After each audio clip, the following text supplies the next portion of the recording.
देखिए, वो छत्तीसगढ़ में जाते हैं और वहाँ के लोगों को कहते हैं कि हमने एक छत्तीसगढ़ी को हमारे यहाँ से मंत्री सांसद बनाया है। ये दुख की बात नहीं है। वो छत्तीसगढ़ी है, ठीक है, उनके जो पूर्व पुरुष थे वो छत्तीसगढ़ी थे, लेकिन अभी वो क्या है, वो तो असमिया है।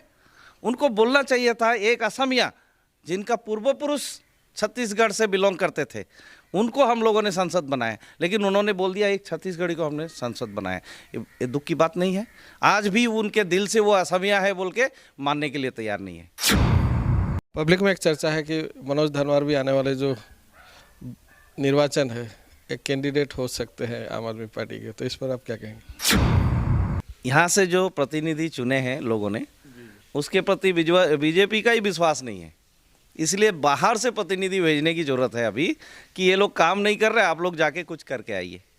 और साथ में ये और भी खेल है, ये जो सिंडिकेट का सिस्टम बना हुआ है, तो आप बताइए फूड एंड प्रोसेसिंग का कौन सा इंडस्ट्री यहाँ बैठा है? जो टेंगा का खेती बहुत ज़्यादा होता है, आपको भी मालूम है, तिनसुकिया डिस्ट्रिक्ट में।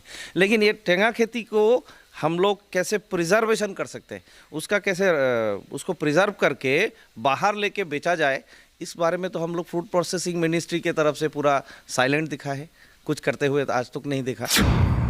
मोदी जी ने बोला था हर अकाउंट में 13 लाख 14 लाख ऐसा कुछ घुसेगा बोल के। मैं तो उसके आज 10 साल से हर महीने अपना बैंक पासबुक खोल के देखता हूँ कि वो पैसा आगे घुसा क्या। लेकिन बीजेपी का ये भी कहना है कि दिल्ली का जो सरकार है उसने करप्शन किया है और शराब घोटाला का बात विशेष तौर पर चर्चा में रहा है, तो इस पर मैं सर आपसे जवाब लेना चाहूँगा कि क्या कहना चाहेंगे इस पूरे विषय के लिए? आम आदमी पार्टी का पक्ष क्या है? एक्चुअली इंडिया के समर्थन में है या आप लोग अलग से चुनाव लड़ने की तैयारी कर रहे हैं? हाथी का दांत दिखाने का एक है, खाने का अलग है। जल जीवन मिशन का पूरा स्कीम ढांचा खड़ा हो गया, लेकिन पानी घर तक नहीं पहुंच रहा है, ऐसा हालत है। नमस्कार, ब्रेकिंग फास्ट समाचार में मैं फिर से आपका स्वागत करता हूं। और लोकसभा निर्वाचन में बस कुछ ही महीने बाकी है और जो राजनीतिक दल है उन्होंने अपनी कमर कस ली है। और इसी बीच देखा जा रहा है कि आम आदमी पार्टी ने भी जो चुनाव प्रचार से ठीक पहले जिस तरह की सांगठनिक जो दिशा है मजबूत करने का प्रयास कर रही है, और कल देखा गया कि एक विशेष तौर पर कार्यक्रम का आयोजन किया गया जिसमें सैकड़ों लोगों ने आम आदमी पार्टी का दामन थामा है, आम आदमी का साथ देने के लिए निकल कर आए हैं। और आम आदमी पार्टी के मनोज धनवार जी मेरे साथ उपस्थित है और उनसे मैं थोड़ा जान लेना चाहूँगा कि किस तरह का तैयारी चल रहा है और कल का जो कार्यक्रम रहा किस तरह का रहा। सबसे पहले आपका स्वागत करते हैं। धन्यवाद ललन जी। असल में मैं स्टेट का वाइस प्रेसिडेंट हूँ असम का। तो अभी जो हम लोग गांव यात्रा एक कार्यक्रम हम लोग लेके गांव में जा रहे हैं, और इस कार्यक्रम के जरिए हम लोग हर गांव में जाके आम आदमी पार्टी किस लिए लोगों को ज़रूरत है, ये जैसे हम लोग का मूल विचार क्या है, इन सब बातों को लेके हम लोग लोगों को समझा रहे हैं और लोगों के बीच में जा रहे हैं। तो कल का जो कार्यक्रम था ये गांव यात्रा का एक हिस्सा था, और इसी सिलसिले में हम लोग कल माकुम शहर से शुरू किए। वहाँ से हम लोग हबजान गांव पंचायत गए, बारेगुरी गांव पंचायत और फिर गुईजान गांव पंचायत, इन सभी गांवों में हम लोगों ने यात्रा की। और उसके बाद आखिर में तिनसुकिया शहर में जाके प्राय 300 के करीब लोग वहाँ पे आम आदमी पार्टी का साथ दिया, उन लोगों ने ज्वाइन किया और आम आदमी पार्टी के साथ वो लोग आगे बढ़ने के लिए तैयार हैं। तो ये पूरे दिन का कार्यक्रम यही सब था। और कितने दिनों तक चलेगी ये जो यात्रा है? ये 1 महीना चलेगा। ये पिछले महीने 26 तारीख को शुरू हुआ था डिब्रूगढ़ लोकसभा के लिए, और ये पूरा लोकसभा इलाका में हम लोग 1 महीना पूरा ये कार्यक्रम लेंगे। और हर दिन हम लोग कहीं ना कहीं कार्यक्रम ले रहे हैं और कोशिश करते हैं कि एक दिन में हम लोग जितना ज़्यादा अधिक लोगों को हम लोग टच कर सकते हैं। और इसके ज़रिए हम लोग अपना संगठन भी मजबूत कर रहे हैं, जैसे बूथ कमेटी, जो अभी चूँकि असम के लिए हम लोग का सांगठनिक कामकाज बहुत नया है, तो इसलिए हम लोग बूथ कमेटी की तैयारी कर रहे हैं। कितना जो मेंबरशिप जो लगातार देखा गया कि कल लगभग 300 जैसे कि आपने कहा, और लगातार जो मेंबरशिप आप करवा रहे हैं, आने वाले 1 महीने में क्या उम्मीद कर रहे हैं, कितने सदस्य जोड़ पाएंगे आप लोग? फिलहाल तिनसुकिया और डिब्रूगढ़ जिला में करीब 30,000 से अधिक एक्टिव वॉलंटियर्स है आम आदमी पार्टी के, और अगले 2 महीने में हम लोग कम से कम 10,000 और लोग जोड़ना चाहते हैं पार्टी के एक्टिव वॉलंटियर्स के हिसाब से। ऐसे पब्लिक के बीच में तो हम लोग कोशिश करेंगे कि हर एक घर तक हमारा वॉलंटियर जाएं, पार्टी का जो विचारधारा है उसको लेके लोगों के साथ बात विचार करें। लेकिन एक चीज़ है, आज के दिन में जो बीजेपी का जो नीति आदर्श है, बीजेपी का जो काम का करने का जो तरीका है, इससे लोगों को बहुत नाराज़गी है। लोग परिवर्तन चाहते हैं, एक बदलाव चाहते हैं।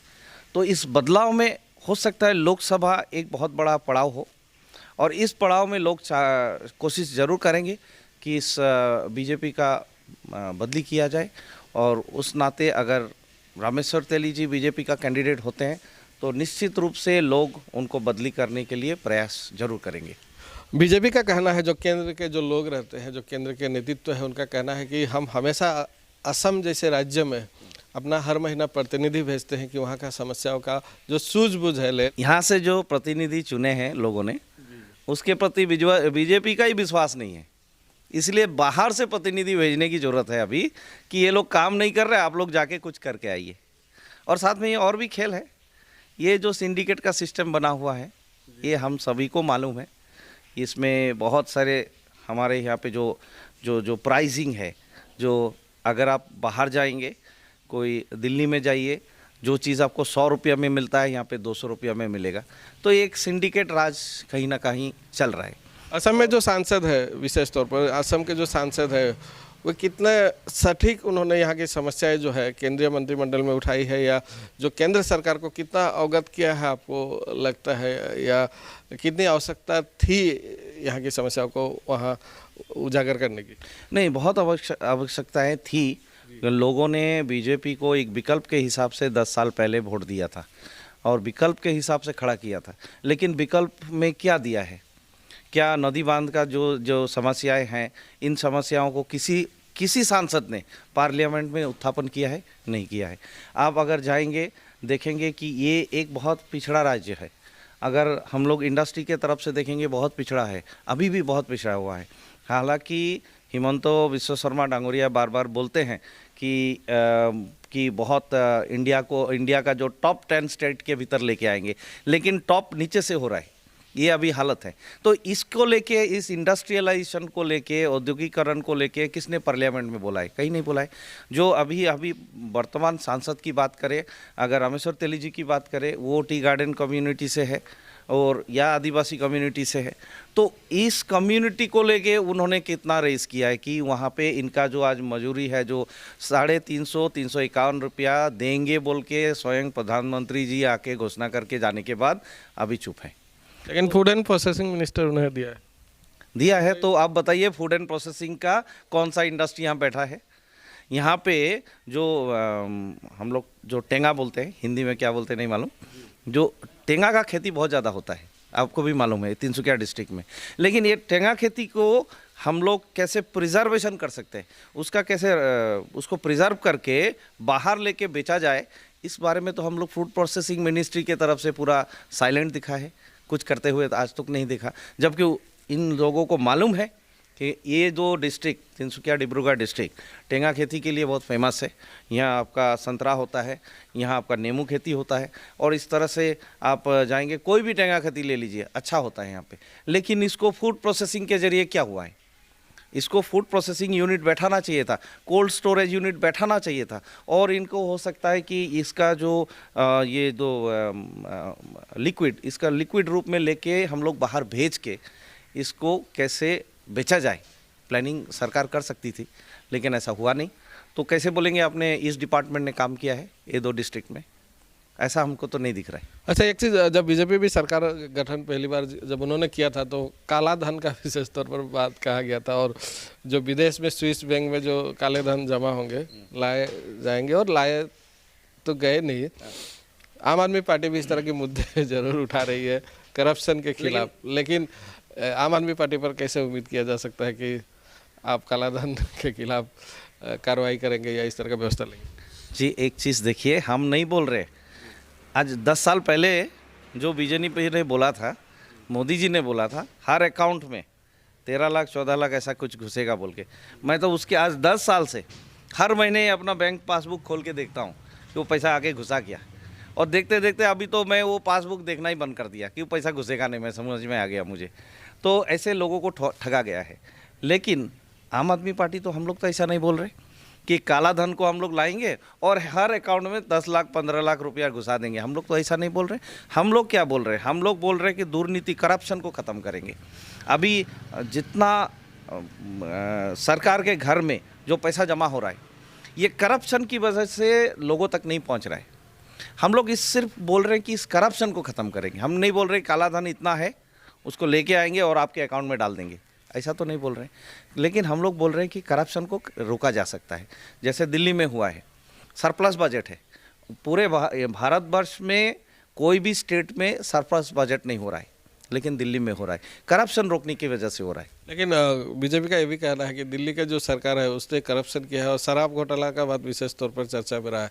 तो इस पर मैं सर आपसे जवाब लेना चाहूँगा कि क्या कहना चाहेंगे इस पूरे विषय के लिए। जी देखिए, अभी ये हमारे गणतंत्र के लिए, डेमोक्रेसी के लिए ये बहुत गलत चीज़ हो रहा है। इसलिए एक गलत चीज़ मैं बोलूँगा कि देखिए, मनीष सिसोदिया जी के विरुद्ध अभी आप बताइए कौन से कोर्ट में ये साबित हुआ है कि हाँ इन्होंने कुछ घोटाला किया है। सत्येंद्र जैन जी, उनको भी जेल में डाला गया इतने सालों से रख के, जो उनका 20 केजी वज़न कम के अभी मेडिकल ग्राउंड में उनको बाहर लाना पड़ा। एक आदमी को लगभग ख़त्म कर दिया है उन लोगों ने, उसका लाइफ ख़त्म कर दिया है।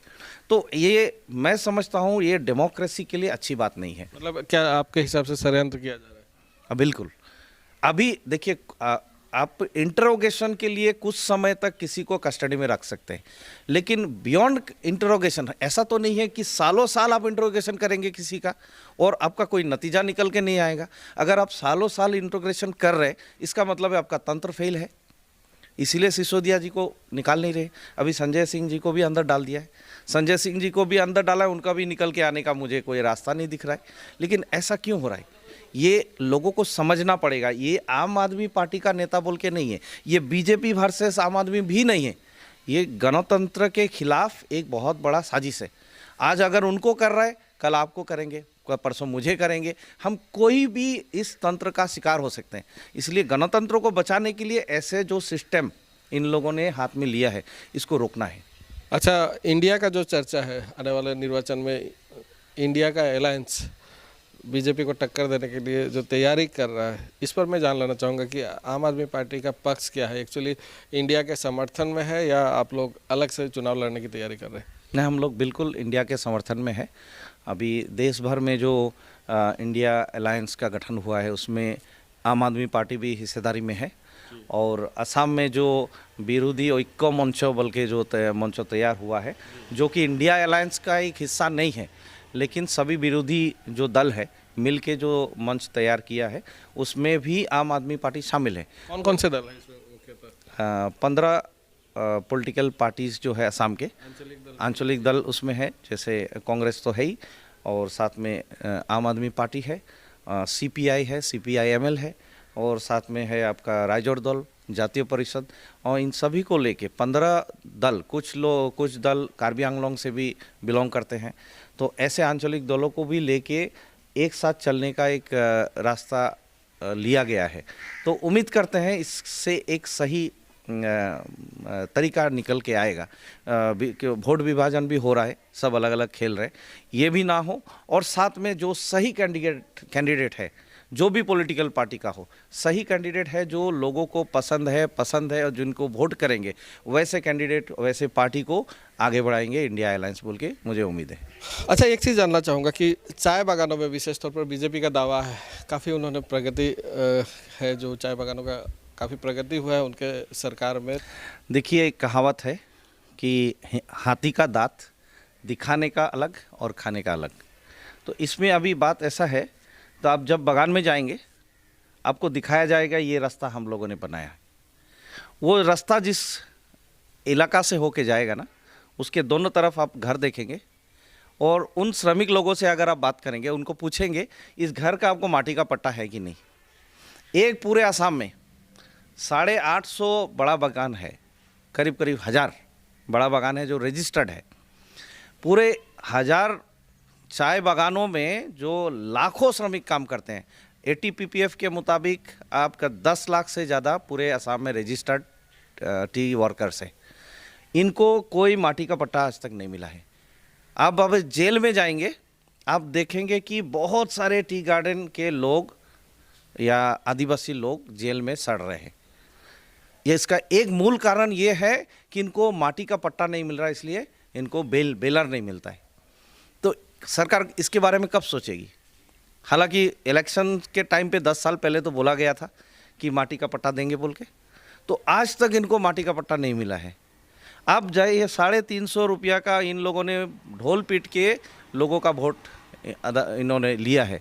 लेकिन अब बताइए, अभी जहाँ केरला में जाइए 600 रुपया एक मजदूर चाय श्रमिक को मिलता है, तमिलनाडु में जाइए 600 रुपया मिलता है, उस जगह पे यहाँ पे इनको 250 रुपया मिलता है। कैसे अपना गुजारा करेंगे? ये इनको सोच नहीं है क्या? ये भी तो इनको सोचना चाहिए था। और कुछ नहीं होने से भी इंसानियत के हिसाब से भी सोचना चाहिए था कि जिसका वोट हमको मिल रहा है वो 250 रुपया में पूरा दिन का खर्चा कैसे गुजारा करेगा। लेकिन ऐसा नहीं है, वो ये सब नहीं दिखाते हैं। अभी पहले तो बागान में जाने से आपको डॉक्टर मिलता था, दवाइयाँ मिलती थी। अभी आप बागान के हॉस्पिटल में जाइए, डॉक्टर नहीं दिखेगा। प्लांटेशन लेबर एक्ट वही है, लेकिन सरकार की जो नीयत है वो ख़त्म हो गई है कि वहाँ डॉक्टर नहीं है, उस मैनेजमेंट को पकड़ा जाए, उनको टाइट किया जाए, डॉक्टर रहना होगा, रेसिडेंट होना पड़ेगा, ऐसा सरकार छोड़ दिया है। फिर आप जाइए वहाँ पे जो स्कूल है, अभी भी 400 से अधिक LP स्कूल है बागानों में जो मैनेजमेंट चला रही है। मैनेजमेंट का चाय प्रोडक्शन करने का काम है कि वो काम करेगी, इन स्कूलों को चलाएगी। मैनेजमेंट इन स्कूलों को नहीं चलाएगी, तो इसके लिए कौन करेगा? सरकार को सोचना चाहिए था। आप उसके बाद भी अगर आप सोचेंगे कि आपको लगेगा कि 100 से अधिक हाई स्कूल सरकार ने बना दिया, मॉडल स्कूल।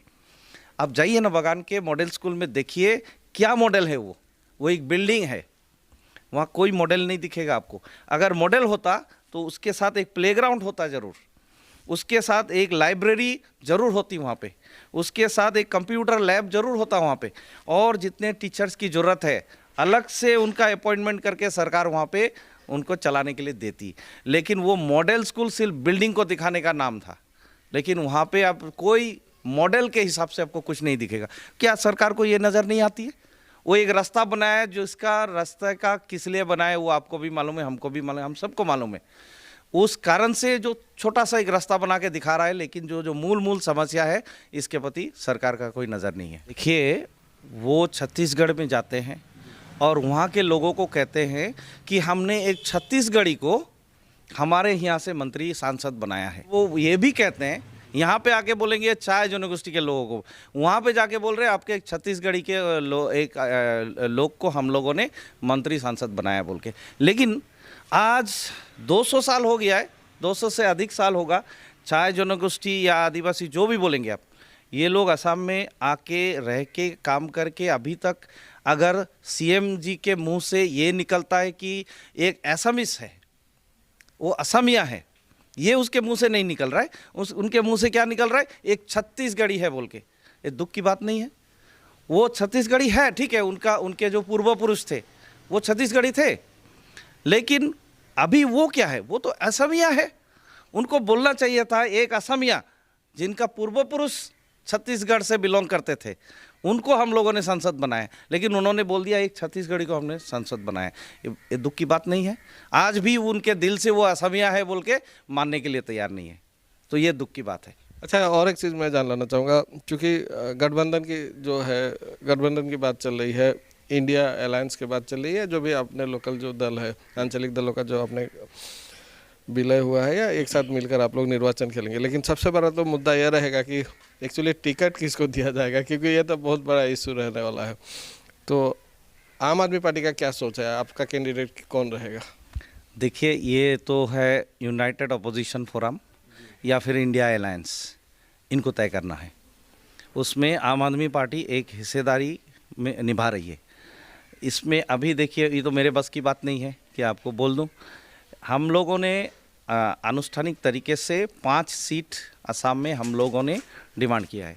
डिब्रूगढ़, तेजपुर, गुवाहाटी और साथ में बरपेटा, धुबरी। लेकिन इसका अर्थ ये नहीं है कि 5 सीट छोड़ के हम लोगों ने कहीं पे कुछ काम ही नहीं किया है। आप नौगांव में जाइए, हर कोने पे आम आदमी पार्टी का काम चल रहा है। आप काजीरंगा लोकसभा कॉन्स्टिट्यूएंसी में जाइए, वहाँ पे भी आपको दिखेगा कि कैसे किस तरीके से आम आदमी के वॉलंटियर्स गांव-गांव में जा रहे हैं। हर जगह पे काम हो रहा है। लेकिन ये हम लोग देख रहे हैं कि यहाँ पे संगठन बिल्डअप हुआ है, ये 5 कॉन्स्टिट्यूएंसी में, साथ में लीडरशिप है जो नेतृत्व दे सकता है। इसीलिए 5 का आनुष्ठानिक तरीके से हम लोगों ने डिमांड रखा है। अभी इंडिया अलायंस को तय करना है किसको देना है। जो मूल मुद्दे अंत में मैं जानना चाहूँगा, निर्वाचन चलिए आप आज लोगों के बीच जा रहे हैं, जो भी मेंबरशिप जरूर हो रहा है, लेकिन मुद्दा तो जरूर रहता है हर निर्वाचन में। और जो मूल मुद्दे जो रहने वाले हैं आने वाले समय में, विशेष तौर पर कौन कौन से मुद्दे लेकर आप जनता के बीच पहुँचेंगे? देखिए, आम आदमी का मूल मुद्दा हो गया दुर्नीति मुक्त एक भारत चाहिए हमको।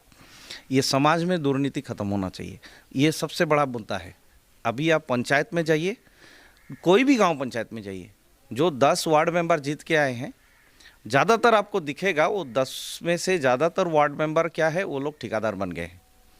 अभी आप उनको ठेकेदार को जैसे कमीशन देने से काम होता है, तो इनको भी अगर आप कमीशन देंगे आपका घर बनेगा, कमीशन देंगे तो सरकारी स्कीम आके आपके घर तक पहुंचेगा। अगर कमीशन नहीं देंगे तो काम नहीं होगा। तो ये हाल है। हम लोगों ने उनको प्रतिनिधि के हिसाब से भेजा था, ठेकेदार होने के लिए तो नहीं।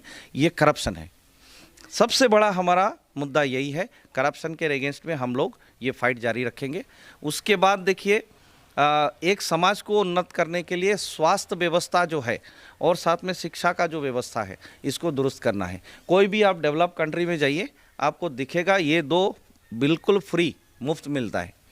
लेकिन हमारे यहाँ पे स्वास्थ्य कागज़ में आपको मुफ्त मिलेगा, लेकिन आप डिब्रूगढ़ मेडिकल कॉलेज में जाइए, वहाँ पे जो दवाइयाँ लिख के दिया जाएगा वो आपको फार्मेसी से ही खरीदना पड़ेगा।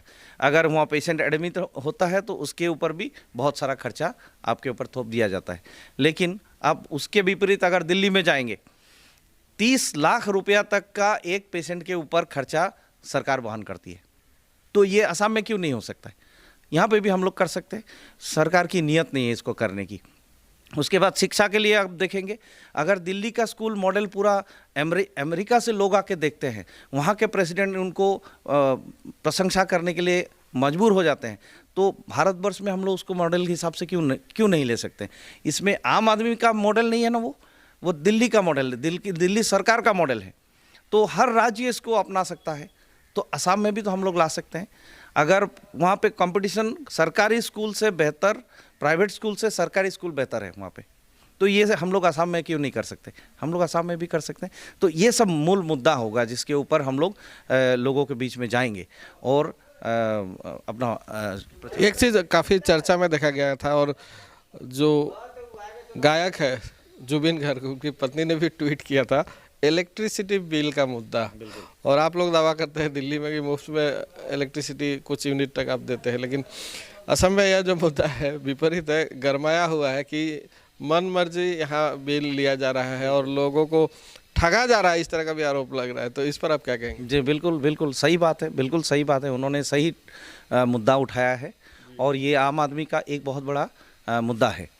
कल तिनसुकिया में जहाँ पे 300 लोगों ने ज्वाइन किया है आम आदमी पार्टी में, उन लोगों को पूछा गया कि आपका इलेक्ट्रिसिटी बिल कितना आता है, तो डबल से भी अधिक हो गया है। किसी का पहले 500 रुपया बिल आता था, अभी 1000 रुपया से ज़्यादा देना पड़ रहा है उनको। तो ये तरीका है लोगों को अभी परेशान करने का। लेकिन आम आदमी पार्टी का आप दिल्ली में देखेंगे 200 यूनिट आज के दिन में, अगर असम का आप हिसाब से आप करेंगे 5 रुपया करके अगर देखते हैं तो 1000 रुपया हर महीने फ्री हो रहा है। पंजाब में जाएंगे 300 यूनिट, 5 रुपया करके हिसाब लगाएंगे तो 1500 रुपया हर महीने फ्री हो रहा है। तो वहाँ पे 2 सरकारें अगर इलेक्ट्रिसिटी 200 या 300 यूनिट फ्री कर सकती है, असम में क्यों नहीं हो सकता है? हम लोग भी कर सकते हैं असम में, लेकिन इसके लिए नियत चाहिए। वो नियत आम आदमी पार्टी के पास है, बीजेपी के पास नहीं है। ये सब मुद्दा है। जल जीवन मिशन का मूल उद्देश्य था ठेकेदारों को ठेका देने का। इसका परिणाम अभी हम लोग भुगत रहे हैं।